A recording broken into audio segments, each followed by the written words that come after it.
આટલું ક્લિયર રહેતા રાખતા શીખો કે I am absolutely separate than my body. બસ હું શરીરથી તદ્દન જુદો છું. આ વિચાર આપણને નિરંતર રહે. જો માન અપમાન ટળી જાય, હર્ષ શોક ટળી જાય, સુખ દુઃખ ટળી જાય, રાગ દ્વેષ ટળી જાય, હળવા ફૂલ જેવા થઈ જવાય.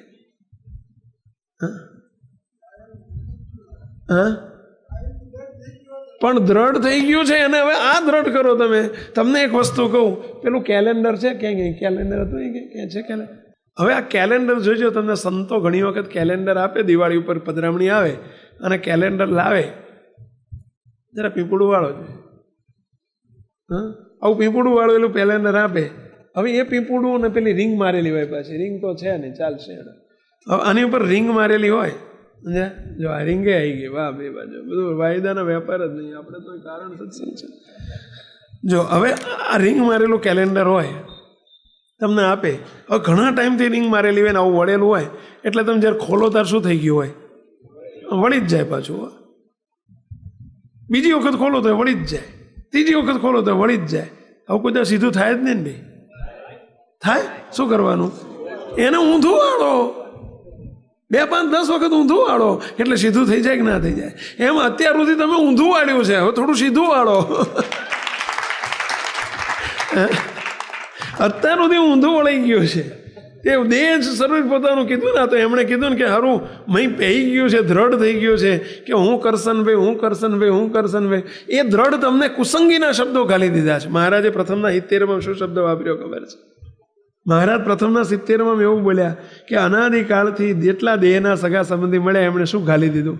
હે તારું નામ વસંતભાઈ ને, તારું નામ આ તારું ગામ ને, આ તારું નામ ને, આ તારું માં ને, આ તારી બાપ ને, આ તારી બેન ને, આ તારી માસી ને, આ તારી મામી ના કુસંગીના શબ્દ ગાલી દીધા. મહારાજ આવો શબ્દ બોલ્યા છો. આ કુસંગ છે. આ દેહ ભાવ એ જ કુસંગ છે. અને એ દ્રઢ કરાઈ કર્યું છે. આખી દુનિયા એ દ્રઢ કરાયું છે. અને એટલે તમને મને તેજસ ખખર સમજ્યા અને બસ હું ભુજનો એવું જીવમાં ઘડી દીધું. આ મારી માસીના, આ મારી કાકીના, અમારા કાકાના, આ મારા પપ્પાના, એટલું બધું જીવમાં ઘાલી દીધું છે. હવે અમને તમે આટલા વર્ષે આ પ્રૌઢ શિક્ષણના ક્લાસ ચાલુ કર્યા છે. આ પ્રૌઢ શિક્ષણના જ ક્લાસ કહેવાય ને પહેલાં. આટલી ઉંમરે આ ક્લાસ. હવે અને એમાં જેમ પેલા 60 વર્ષના ડોહાને એકથી શીખવાડવાનું, એમ અત્યારે અમારે તમને આ ઉંમરે એકથી શરૂ કર્યું છે. આ પ્રૌઢ શિક્ષણના ક્લાસ શબ્દ ખોટો બોલ્યા પહેલાં. અને એમાં તમને એ શીખવાડીને રાત્રિ ક્લાસ, પણ રાત્રે નહીં, આપણે તો આડે ચલાવીએ છીએ, બીજું શું થાય. હવે આ ક્લાસમાં તમને એકથી શીખવાડાય કે એ તમે જે માની લીધું છે એ દિનેશભાઈ તે તમે નથી, જેઠવા તે તમે નથી, ફલાણા મહેશભાઈ તમારા પિતા નથી, કરશનભાઈ તમારા દાદા નથી, કુબેરભાઈ તમારા વડદાદા નથી. તમે તદ્દન જુદા છો. તમે રાજકોટના નથી, તમે મોરબીના નથી, મૂર્તિ તમારું ગામ છે. તમે દેહથી તદ્દન જુદા છો, અનાદિમુક્ત છો. આત્મા છો અને આત્માને અનાદિમુક્ત કરી દીધો છે. એટલે તમે અનાદિમુક્ત છો. તમારું ગામ મૂર્તિ છે, તમારા મા બાપ મહારાજ છે.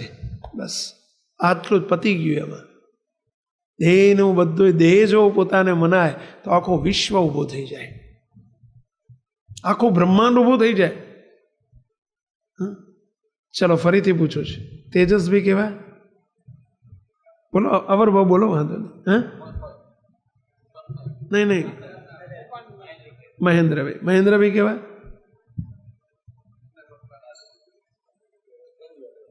મનરભાઈ, દેવકણભાઈ, છગનભાઈ, અમથાભાઈ, કુબેરભાઈ, છગનભાઈ, પેથાભાઈ, રમણભાઈ, મગનભાઈ.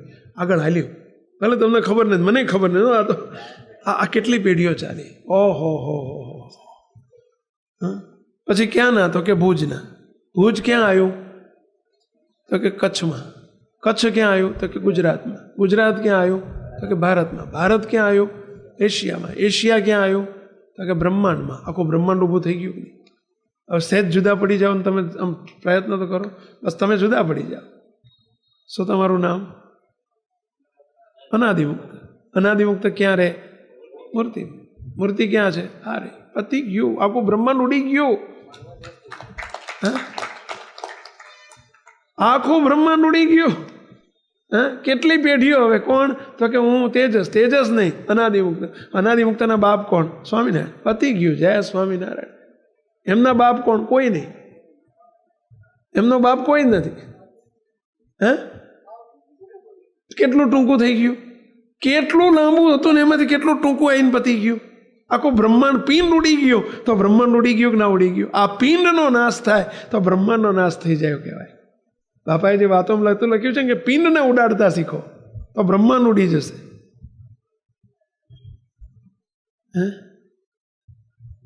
એટલે પેલા શરીરથી જુદા રહો, જુદા સમજો અને જુદા રહેતા શીખો.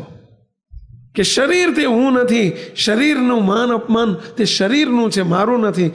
સુખ દુઃખ એ શરીરને છે, મને નથી. હું તો અલમસ્ત છું, બસ હું મૂર્તિમાં છું, હું અલમસ્ત છું. આ મારું નામ નથી, આ મારું ગામ નથી, આ મારું કામ નથી. બસ તદ્દન જુદા રહો. આ દેહથી જુદા પડ્યા કહેવાય અને જુદા રહેવું જ પડે. બીજી વાત કહું તમને. હવે આપણે એક્સ વ્યક્તિ લઈએ. એક્સ વ્યક્તિને સ્વાદીઓ બહુ છે, માની બહુ છે, લોભી બહુ છે, સ્વાદી કામી બહુ છે. હવે એનો અંદરથી જીવ જતો રહે, આત્મા ચાલ્યો જાય અને ડેડ બોડી પડી હોય. આત્મા ચાલ્યો જાય એટલે શું થઈ જાય? એને શું કહેવાય? Dead body. બરાબર છે. હવે એનું શરીર પડ્યું હોય, એમ ડેડ બોડી પડી હોય અને બહુ જ કામી માણસ હતો અને એને કોઈ રૂપવાન સ્ત્રી આવીને બાજુમાં આવીને પગ દબાવે કે હાથ દબાવે કે માથું દબાવે તોય તે એને ઊંચું જોવાનું મન થાય કે ના થાય? હમું જોવાનું મન થાય કે ના થાય? જોઈ શકે કે ના જોઈ શકે? કેમ ના જોઈ શકે? એને સ્ત્રીમાં આસક્તિ ના થાય? કામી હતો, રૂપવાન સ્ત્રી છે, આસક્તિ ના થાય? તમને પૂછું છું, ના થાય? કેમ ના થાય? આત્મા ચાલ્યો ગયો એટલે. ચલો, એની બોડી આગળ લાઈન અનકોટ ગોઠવી દેવામાં આવે અને શ્રીખંડ એને બહુ ભાવતો હોય અથવા આઈસ્ક્રીમ બહુ ભાવતો હોય અને 6 ફ્લેવરના આઈસ્ક્રીમ એની મોઢા ઉપર જ મૂક્યા હોય, એની ઈચ્છા થાય કે લાઈક ચમચી લઈને જમી લો. આકર્ષણ થાય કે ના થાય? તમે કહેશો કે સ્વામી કેવા ગાંડા પ્રશ્નો પૂછો છો? એ માણસ મરી ગયો છે, એનો આત્મા જુદો પડી ગયો છે, દેહનો બોડી ડેડ બોડી છે, તો એ નાશ થાય. આઈસ્ક્રીમ ખાવાની ઈચ્છા થાય. ચલો, એની થોકડી આખી લાખો રૂપિયાની થોકડીઓ મૂકી દેવામાં આવે એના છાતી ઉપર, તો એને એમાં ઊભું થઈને એકાદી લેવાનું મન થાય કે ના થાય? કેમ ના થાય? આત્મા અલગ થઈ ગયો છે. બસ જ્ઞાને કરીને આત્માને અલગ કરો. જુઓ, જેવું આને થાય ને ડેડ બોડીને થાય ને એવું તમને થશે. જુઓ તો ખરા, આત્માને અલગ કરી નાખો. બોલો, ગમે એવી રૂપવાન સ્ત્રી સામે ઊભી હોય ને સામું જોવાનું મન ના થાય. ડેડ બોડી ના થાય તો તમને થાય, કારણ કે તમે આત્મા જુદો પડી ગયો એટલે ડેડ બોડી થઈ ગઈ. રસાસ્વાદ છે અંદર, આત્મા છે ને એટલે રસાસ્વાદ છે. એ બે એક થઈ ગયા છે ને એટલે ખેંચાણ છે સ્વાદમાં, એટલે સ્ત્રીમાં આકર્ષણ થાય છે, એટલે રૂપિયામાં આકર્ષણ થાય છે. પણ એમાંથી જુદા જ પડી જાઓ તમે તો ઓટોમેટિક દેહના ભાવો બધા દેહની સાથે ગયા. આત્મા જુદો પડી ગયો, આ દેહ પડ્યો કહેવાય. હમણાં જે વાત આવી ને, દેહને પાડવું, દેહ પડી જાય પછી જ બ્રહ્મરૂપ થવાય. આ દેહને પાડવાની પ્રોસિજર છે. સ્મશાનમાં લઈ જાય દેહ પડી જાય એની વાત નથી અહીંયા. છતે દેહ મૂર્તિનું સુખ લેવું છે, છતે દેહ ધામમાં એટલે આપણા માટે ધામ કયું? મૂર્તિ એ જ આપણું ધામ છે. તો મૂર્તિનું સુખ લેવું છે તો એના માટેની આ પ્રોસિજર છે કે દેહથી જુદા પડતા શીખો, એને દેહ પાડી દો અને પછી બ્રહ્મરૂપ માનો. બ્રહ્મરૂપ એટલે તેજરૂપ નહીં, બ્રહ્મરૂપ એટલે મૂર્તિરૂપ. આત્મા મૂર્તિરૂપ માનવાનો છે, દેહને નહીં.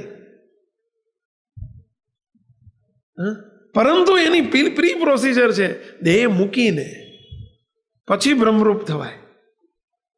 દેહ મૂકીને એટલે સમજી ગયા, દેહથી જુદા પડીને, દેહ ભાવ ટાળીને. આ દેહ ભાવ ટળ્યો કહેવાય. જ્ઞાને કરીને દેહથી જુદા પડ્યા કહેવાય. પણ પેલું આપણને પ્રેક્ટિસ એવી થઈ ગઈ છે ને બધાએ પ્રેક્ટિસ આ જ કરાઈ છે. આખી દુનિયા તમને શું બોલે? રાજેશભાઈ, રાજેશભાઈ, રાજેશભાઈ. બધાએ તમને તેજસભાઈ. હવે અમે એકલા જ કે ના, તમે તેજસભાઈ નથી, તમે અનાદિમુક્ત છો. એટલે ગળમથલ થાય કે મારું બેટું આ હાચું કા હાચું? આ જ હાચું છે. તમને ખોટું ગાલી દીધું છે અંદર. હું રાજેશભાઈ નથી, હું રાજુભાઈ નથી, હું દિનેશભાઈ નથી, હું આત્મા છું. આ પ્રાથમિક અર્થ આ છે કે આત્મા હું છું એવું સમજવું એ પોતાનું સ્વરૂપ જાણ્યું કહેવાય. પણ આપણને ખબર જ નથી હું દિનેશભાઈ આ પોતાનું સ્વરૂપ જાણ્યું. દિનેશભાઈ તમારું સ્વરૂપ નથી, એ તમારા સ્વરૂપ દેહનું સ્વરૂપ છે. તમે જે ફોટો પડાવો છો ને, જે ઘરમાં મૂકો છો ને, ફોન કરતો ને એ તમે કસરત કરતો જે ફોટા પડાવો છો એ તમારા દેહના, તમારા પારકાના ફોટા છે, તમારા નથી. હા, એ તમારો ફોટો નથી. આપણો ફોટો કયો ખબર છે? આપણે એટલે કોણ? અનાદિમુક્ત. અને આપણો ફોટો તમે જોયો છે? અનાદિમુક્તનો ફોટો જોયેલો કોઈએ? પ્રદીપભાઈ? આર્યો આપણો ફોટો, આર્યો આપણું સ્વરૂપ. એને મૂકો ને ઘરમાં 25 અને એને જોઈને ખુશ થાવ કે આ મારો ફોટો છો. પણ આપણે તો બોલ્યું જે દેહનો ફોટો છે ને એ જ પોતાનું સ્વરૂપ બની ગયું. જો આ મારો ફોટો, અરે ઉપરથી જોજો તો બોલ્યું ઘનશ્યામ માસિક આવે ને, ઘનશ્યામ અંક, તો પહેલો જ આપણે શું જોઈએ? ફોટો. સારું, આ એટલાન્ટામાં મારો ક્યાંય ફોટો છે?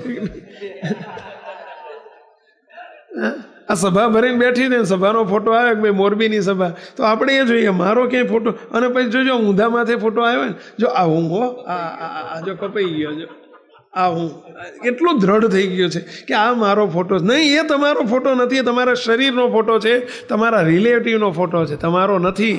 આપણો ફોટો હાર્યો. આ જ્યારે મનાશે ને ત્યારે આપણે અનાદિમુક્ત કહેવાશું. ત્યારે અનાદિમુક્તની પંક્તિમાં ભળ્યા કહેવાય. પણ અવરભાવનો જે દેહનો ફોટો એનાથી આપણે જુદા પડતા જ નથી. એ આપણા સ્વરૂપની ભાન જ નથી. નહીં, પોતાના સ્વરૂપ એટલે મારું સ્વરૂપ અનાદિમુક્ત છે.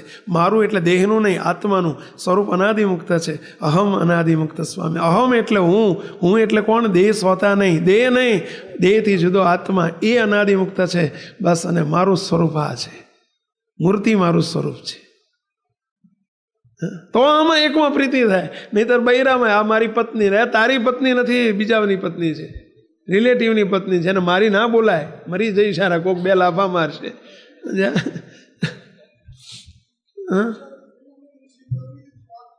હા, એવું છે. આપણે પાયો જ મજબૂત નથી ને આપણે સીધા જ હું અનાદિમુક્ત એટલે ખોટું બફાઈ જાય છે. શરીરને અનાદિમુક્ત માની લેવાય છે. જેમ શરીરને હું મનાઈ ગયો એટલે અનાદિમુક્ત શરીરને જ માની લેવાય છે. શરીર નથી, શરીરથી તદ્દન તમે જુદા છો. અને આ સ્વરૂપની, પોતાના સ્વરૂપની જેને ખબર નથી એ અજ્ઞાનીમાં અતિશય અજ્ઞાની છે, મૂર્ખમાં અતિશય મૂર્ખ છે, નીચમાં અતિશય નીચ છે.